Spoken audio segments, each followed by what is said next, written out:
فرمائیں تو یہ اجازت آپ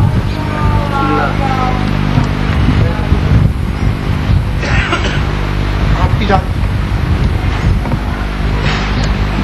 بات یہ ہے کہ کیونکہ یہ دولت خانہ تو میرا ہے نہیں، فقیر کا گھر تو ہوتا نہیں، فقیر خانقاہ میں رہتا ہے، کافی میں رہتا ہے. اور کافی اس جگہ کو کہتے ہیں جہاں قلندر کبریا کی طریقت کی صحیح انٹرپریٹیشن کی جائے، اس جگہ کو کافی. کیونکہ ظاہر بات ہے کہ ہر طرح کے لوگ ہیں اور کافیوں کو اور خانقاہوں کو بدنام بھی کیا گیا. لوگ سمجھتے ہیں چرس اور بھنگ کا نام کافی ہے. ہو سکتا ہے قلندر نے اسی لیے بلایا ہو مجھے کہ طریقت کی جو اصل روح ہے وہ کیا ہے. کیونکہ مسئلہ یہ ہے کہ بقول اقبال کہ قلندر میل تقریر نہ دارد وجزی نقطہ اکثیری نہ دارد از وہ کشتے حاصل خواب نیز عذاب خون شبیری نہ دارد. قلندر کو ملاؤں کی اور خطیبوں کی تقریروں کی ضرورت نہیں، وہ تو ایک نقطہ علمیہ پہ اڑ گیا ہے کہ وہ کھیتی ویران ہے، اس کو جب تک خون شبیری سے سینچا نہ جائے. کیونکہ آپ چونکہ قلندر کی زیارت پر آئے ہیں تو مجھ ناچیز کوتا علم محدود فکر رکھنے والے شخص کے پاس جو کچھ بھی نالج ہے میں آپ لوگوں کو کیا بتاؤں، سب میرے بزرگ ہیں، میں آپ سب کا برخوردار ہوں، میں آپ کو کیا بتاؤں گا، کچھ نہیں بتا سکتا. ہاں آپ کی شاید کسی پرانی فکر کو تازہ کر دوں، وہ ایک الگ چیز ہے. کہ میری دو کتابیں، میری 35-40 تصانیف ہیں، لیکن میں دو کتابیں بڑی اہم ہیں. ایک انوار العقول جس میں مولا علی کا دیوان جو 1500 سال سے غائب تھا اس کی میں نے کمپائلیشن کی اور اردو زبان میں اس کا ترجمہ کیا.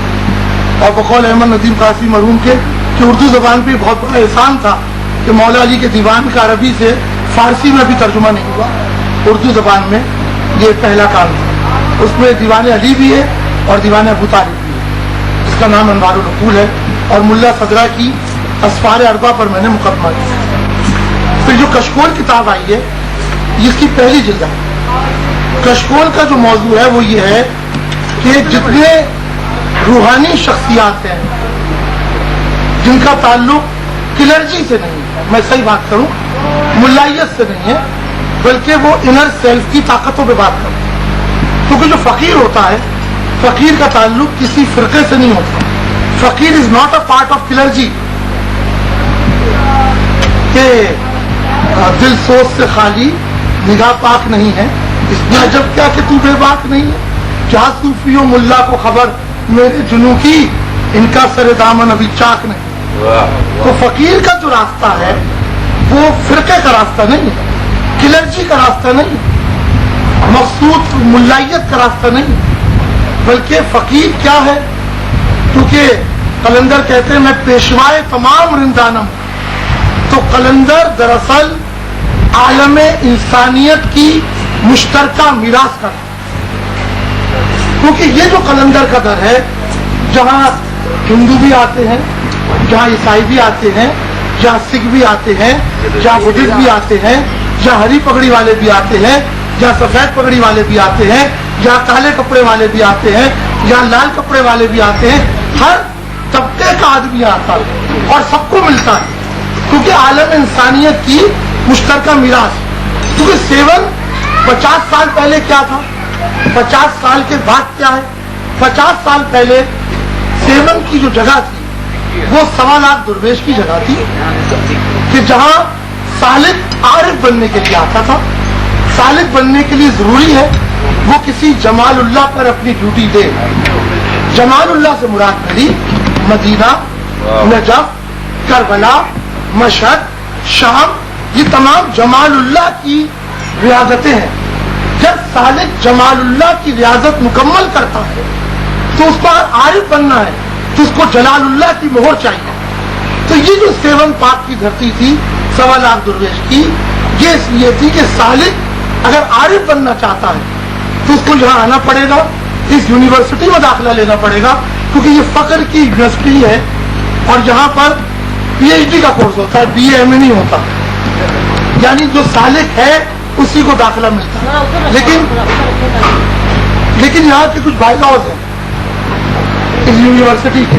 جیسے ہم دیکھتے ہیں یونیورسٹی ہوتی ہے, اس میں ایک میتھمیٹکس کا ڈپارٹمنٹ ہوتا ہے, ایک کیمسٹری کا ہوتا ہے, ایک زالوجی کا ہوتا ہے, ایک اردو ادب کا ہوتا ہے, ایک عربی ادب کا ہوتا ہے. لیکن ایک ڈپارٹمنٹ کے آدمی کو دوسرے ڈپارٹمنٹ کا پتہ نہیں ہے. جو میتھمیٹکس میں پی ایچ ڈی کر رہا ہے اس کو اردو ادب کا نہیں پتا, جو اردو ادب میں پی ایچ ڈی کر رہا ہے اس کو عربی ادب اور صرف و نحو کا نہیں پتا. لیکن یہ قانون ہوتا ہے یونیورسٹی کا کہ میتھمیٹکس ڈپارٹمنٹ کا بچہ ادھر پڑھے, زالوجی ڈپارٹمنٹ کا بچہ زالوجی میں پڑھے. یہاں کی یونیورسٹی کا قانون یہ ہے کہ جو اپنی تھیسس کر رہا ہے وہ اپنے تھیسس پہ رہے, کسی کو حقارت سے نہ دیکھے.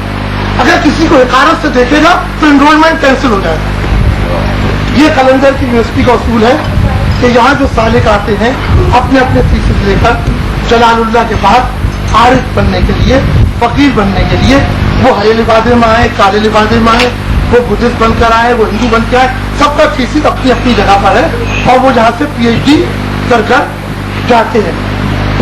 لیکن انرولمنٹ جب کینسل ہوتا ہے جب کوئی طالب علم کسی دوسرے طالب علم کو حقارت سے دیکھے اور اس پہ کلرجی غالب آ جائے, ملائیت غالب آ جائے, تو اسی وقت یہاں سے انرولمنٹ کینسل ہو جاتا ہے. اب تم سالک بھی جو تم نے جمال اللہ پہ زیارت کی تھی بحیثیت سالک, اب تم وہ بھی نہیں رہے.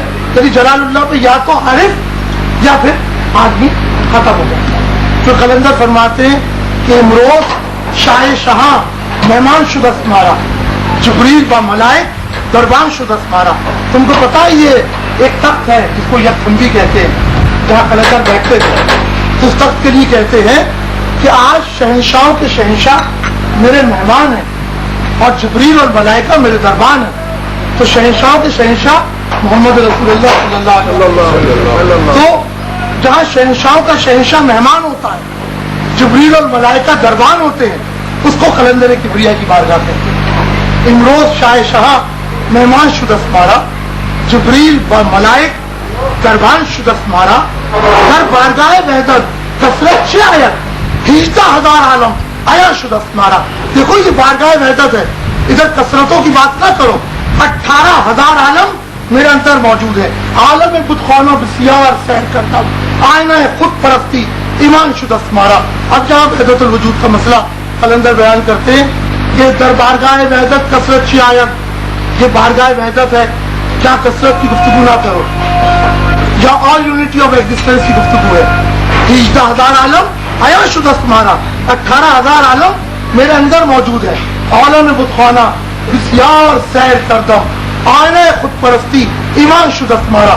میں نے اس عالم بتخانے کی بسیار بہت زیادہ سیر کی, آئینہ خود پرستی ایمان شدست مارا. اب میں تمہیں بتاؤں, میں خود ہی مہمان ہوں, خود ہی میزبان ہوں. کسی کو مار دوں, ہے کوئی میرے بارے میں جو چوچرا کرے؟ گوہے کنم گردن زنم کسرا نہ باشد چوچرا, چاہوں تو پہاڑوں کو اڑا دوں ریت بنا کر. ہے کوئی جو چوچرا کرے؟ نر شیر را روبا کنم گہرو گدارا شاہ کنم شارا گداگر کنم کسرا نہ باشد چوچرا. نر شیر کو گدڑ بنا دوں, بادشاہ کو فقیر کر دوں, فقیر کو بادشاہ کر دوں. ہے کوئی جو قلندر کے معاملے میں چوچرا کرے؟ ای خاک را مہما کنم او یار را شیطا کنم, ہم ای کنم ہم او کنم کسرا نہ باشد چوچرا. چاہوں تو شیطان کو رحمان بنا دوں, چاہوں تو رحمان کو شیطان بنا دوں, یوں بھی کر دوں اور یوں بھی کر دوں. ہے کوئی جو چوچرا کرے؟ مومن کنم بیگانہ را, مسجد کنم بتخانہ را, عاقل کنم دیوانہ را. کسرا نہ باشد چوچرا, مومن کو کافر کر دوں, عاقل کو دیوانہ کر دوں, مسجد کو بتخانے میں تبدیل کر دوں. ہے کوئی چوچرا کرے؟ راجا ہما در امر من دیدی ہما تحر من تحقیق دور شہر من کسرا نہ باشد چوچرا. اے راجا دیکھ یہ کائنات میرا شہر ہے, اور جب میرا غضب آتا ہے تو اس غضب کے جملے کو 7 کے ٹریڈیشن نے یہ کہا کہ قلندر نے قلعہ الٹ دیا. لیکن جب تحقیق ہوئی تو پتہ چلا قلعہ نہیں الٹا دیا, قلعہ دھس دیا. یہ روایت غلط ہو گئی کہ قلعہ الٹا نہیں. یہ تو قلندر کے غلام بھی کر لے, یہ تو بودلا سرکار بھی کر لے, چمن جتھی بھی کر لے, قلعہ الٹنا بات نہیں تھی. بات یہ تھی کہ راجا ہما در امر من دیدی ہما قہر من تحقیق دوں تو شہر من کسرا نباشم چڑا. یہ کائنات میرا شہر ہے. اور جب قلندر کا قہر آتا ہے تو قلندر عقل کو پلٹ دیتا ہے, علم کو چھین لیتا ہے. اس لیے اس کو قلندر کبریا کہا جاتا ہے. تو قلندر تو بہت سے ہو سکتے ہیں, لیکن میں نے ایک جگہ کہا تھا 7 میں ہی 8 محرم کی میں تقریر کر رہا تھا, تو میں نے